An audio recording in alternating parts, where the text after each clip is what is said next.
अच्छा साजिद भाई बताएंगे कि आज नीट को लेकर दादर में कुछ एहतजाज जताया गया था। जैसा कि आपको मालूम है जिस दिन लोकसभा का जो रिजल्ट आया 4 तारीख के दिन में, उसी दिन इन लोगों ने नीट का जो पेपर जो था उसका रिजल्ट उन लोगों ने इशू किया।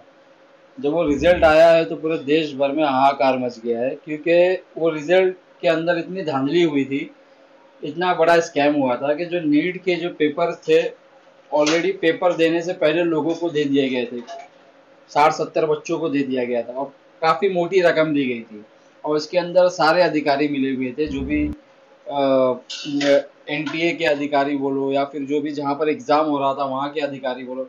और ये पूरा का पूरा जो षडयंत्र रचा गया था वो गुजरात के अंदर रचा गया था। तो आप देख सकते हैं कि पूरे देश के अंदर हमेशा कोई भी अगर एग्ज़ाम होता है, चाहे अभी ये नीट का हो गया, इससे पहले भी बहुत से पेपर सेना में भर्ती का हुआ था, अपना सिपाही में भर्ती का यूपी के अंदर हुआ था। तो भाजपा सरकार जो है ना पेपर लीक के जरिए ना लोगों को, जो युवा है उनके मनोबल को तोड़ना चाहती है।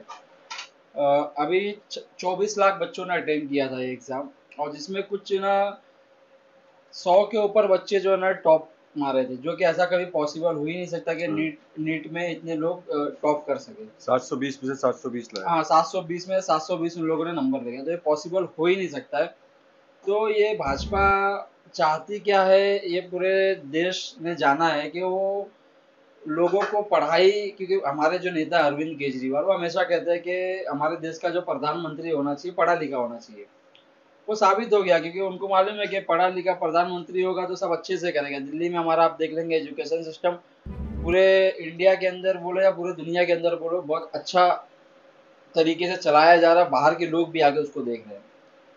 भाजपा के लोग इसलिए ऐसा कर रहे हैं क्योंकि उनको मतलब ही नहीं है, क्योंकि अगर लोग पढ़ लिख लेंगे, सवाल जवाब करेंगे, नौकरियां मांगेंगे, उनके पास नौकरी देने के लिए कुछ है नहीं। सवाल जवाब इनसे कोई करेगा तो उनको कभी नक्सलवादी बोल देंगे, कभी कुछ बोल देंगे, कभी पाकिस्तानी खालिस्तानी कुछ भी बोल सकते हैं। तो ये चाहते ही नहीं है कि यहाँ के युवा पढ़ें, और उसी वजह से वो ये सब षड्यंत्र रचते हैं, जिससे बच्चों का मनोबल टूटे। और जो पैसा देके पास होते हैं, फर्जी डिग्री लेते हैं, वही बात हो गई। अभी जो नीट के जो होते हैं वो डॉक्टर बनते हैं। अब वो जो आदमी स्कूल के अंदर, कॉलेज के अंदर उसके मार्क्स कम आए, वो नीट का एग्जाम में टॉप करता है पैसे के बलबूते पे, उसके बाद में वो जब डॉक्टर बनेगा तो आप सोच सकते हो क्या किस तरीके से इलाज करेगा वो। तो ये लोगों के साथ में धोखा है, ये हिंदुस्तान की आवाम के साथ में धोखा है। और ये उसी की वजह से आज आम आदमी पार्टी पूरे देश भर के अंदर नीट का जो स्कैम था इसके अगेंस्ट में प्रोटेस्ट किए थे। यहाँ मुंबई के अंदर दादर स्टेशन के बाहर हम लोगों ने किया था और अपना एहतजाज जताया कि भाई पैसा चंदा दो और डिग्री लो डॉक्टर की, ऐसा करके हम लोगों ने वहाँ पे घोषणा दी थी।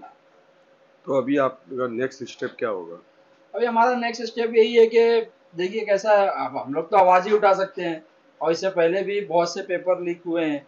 तो इसके ऊपर हम ये मांगनी करते हैं सरकार से कि इसके ऊपर ध्यान दें। अगर इसी तरह चलता रहा तो हमारे देश की जो हम विकसित भारत बनना चाहते हैं, वो तो खैर आपका जुमला ही है वो, क्योंकि आपको करना ही नहीं चाहता। अगर आपको अगर नीयत होती है विकसित भारत करने की तो आप ये सब कांड नहीं कराते, और ये गुजरात में हो रहा है।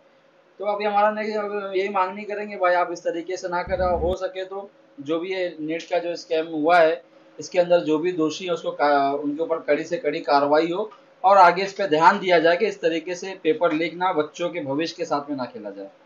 तो अभी जैसे स्टेम पे 67 बच्चे 720 अंक लाए हैं, फिर उनका भविष्य का क्या होगा, या जितने पास हुए उनके भविष्य का क्या होगा? देखिए अभी कैसा है, अभी जो कोर्ट के अंदर लोग गए हुए हैं, कुछ 1500 बच्चों का उन लोगों ने बोला है कि वापस से री एग्जाम वो दे सकते हैं। लेकिन वो री एग्जाम देना या नहीं देना वो तो देखिए कैसा, जितने अभी वो 1500 बच्चे, 67 आप बच्चे बता रहे हो पास हो गए, वो 60 से पास नहीं हुए, वो अब 720 सात सौ परसेंटेज बीस लाए। परसेंट जो लाए उन्होंने 720 पूरे अंक लाए, पूरे हंड्रेड अंक जो परसेंट लेके आए हैं, तो वो लोग कहीं ना कहीं शायद इस स्कैम से जुड़े होंगे। अब उनके वजह से जो और 24 लाख जो लोग हैं उनके ज़िंदगी के साथ में तो खिलवाड़ नहीं किया जा सकता है। तो हमारी मांगनी है कि भाई इसका कोई एक अच्छा सोल्यूशन निकाला जाए, जो बच्चा इस तरीके से पास हुआ हो, या जो बेचारे गरीब, ज़्यादातर इसके अंदर प्रभावित हुए और गरीब के बच्चे हुए, क्योंकि 10 से 20 लाख रुपया जो दे सकता है बड़े लोग ही दे सकते हैं, मिडिल क्लास के लोग दे सकते हैं। नहीं तो इसमें बात करें, एक जोगेश्वरी की मुस्लिम बच्ची, उसने भी 720 लाई है, तो क्या वो इस स्कैम का हिस्सा होगी? नहीं, ऐसा नहीं बोल सकते वो इसके। अभी जैसे वो सेंटर के अंदर जहाँ पर हुआ था, उस सेंटर के अंदर के जितने लोग थे, जैसे शायद वो गुजरात के वडोदरा का ये है शायद वो सेंटर, जहाँ से काफी ज्यादा लोग हैं, उनके ऊपर वो शक की निगाह से देखा जा सकता है और वहीं पर सारा चीजें पकड़ी गई। और कुछ बिहार के अंदर पकड़े गए।